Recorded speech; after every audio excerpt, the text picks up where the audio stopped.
પાદરોદ cyber crime police સ્ટેશનમાં revenue advocate association તરફથી એક અરજી મળેલી.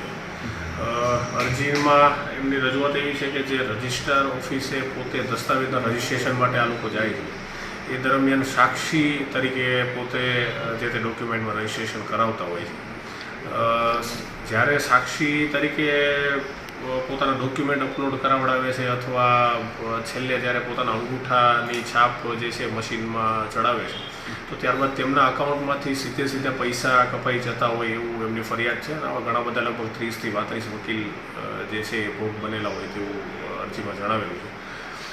હાલ ટેકનિકલ બાબતે શું ખરેખર તકલીફ છે એ પણ અમે જે તે ગરવી ગુજરાત પોર્ટલ જે છે એમાં તપાસ કરી રહ્યા છીએ. અને એ સિવાય જે વકીલ જે છે અરજદાર, એમના તમામના ખાતામાંથી પૈસા કઈ દિશામાં ગયા છે અથવા કોઈ બીજું કોઈ એંગલ છે કે કોઈ રીતે ફ્રોડ કે કંઈ હેકિંગનો બનાવ છે કે કેમ, આ દિશામાં હાલ તપાસ ચાલુ છે.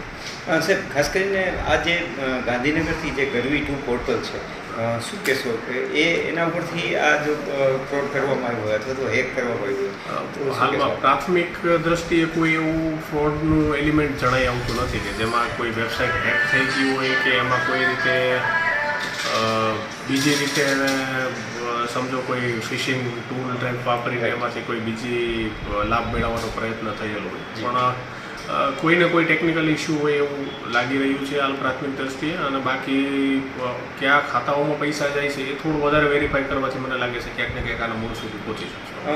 સર, ખાસ કરીને જે વકીલોએ આપની પાસે જે રજૂઆત કરી છે, અંદાજે સર કેટલા વકીલોએ આપની પાસે રજૂઆત કરી છે? કુલ 30 થી 35 વકીલો હાલ પૂરતું જે એક લિસ્ટ એ લોકો અમને પ્રિપેર કરીને અત્યારે આપી ગયા છે. અને બીજું પણ એ લોકો ઇન્ટરનલી પણ તપાસ કરે છે કે બીજા કોઈ એવા ભોગ બનનાર હોય તો એ લોકો સીધો અમારી સાથે સંપર્ક કરાવી આપે.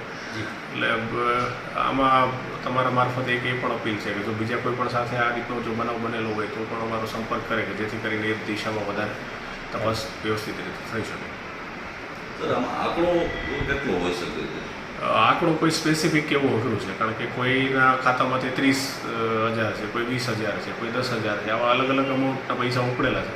હવે એમાં 30 જણા તમે ગણો તો પણ અંદાજે લાખોમાં થોડા રૂપિયા થાય. પણ જો ભોગ બનનારા વધારે થઈ જાય તો પણ ક્યાંક ને ક્યાંક અમાઉન્ટ છે ખૂબ વધારે થવાની શક્યતા પૂરેપૂરી છે. એટલે ત્યારે તો સર રાજકોટની બાબત ધ્યાનમાં આવી જાય, ગુજરાતમાં બીજે કે હાલ સુધી અમને બહુ ધ્યાનમાં નથી આવ્યું વકીલો દ્વારા કહેવામાં આવ્યું છે કે આંકડો 20 કરોડ હોઈ શકે છે. વેરીફાઈ કર્યા પછી ખરેખર કહી શકાય. આમાં જો કોઈ પોર્ટલની જ ભૂલ હોય ને પોર્ટલમાં ક્યાંક ને ક્યાંક પૈસા આવી રીતે ભૂલથી કપાઈ જતા હોય, ટેકનિકલ ખામી કે જે પણ હોય, તો મને લાગે છે કે તપાસના અંતે એવો પ્રયત્ન કરશું કે પાછા એ પૈસા જે પણ અરજદાર છે એને રિફંડ થઈ જાય.